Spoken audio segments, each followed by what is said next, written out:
muna sa part 2. Kung magpadayon, wag mahimong tao. Talik dyan ka. Di po ka main tagdon. Sige wa man kay undang. Di ba?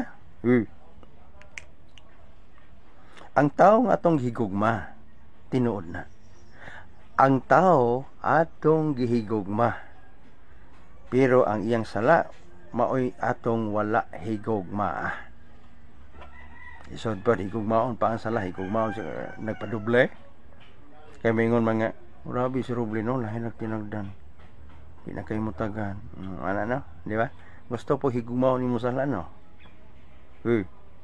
Ganahan kay higugmaon bisan ni mo sala. Higugma man ka. Pero ang imong sala, ginahigugma. Labi na magpadayon ka sa pagbuhat, ay ang magtotoo, magpadayon paglikay sa pagkikauban. Nunay klaro. Nga. Tinaw pas tubig butong. Nunay gingon, ang tao atong higugma. Pero ang wala na to higugma, ang sala. Kaya salamat.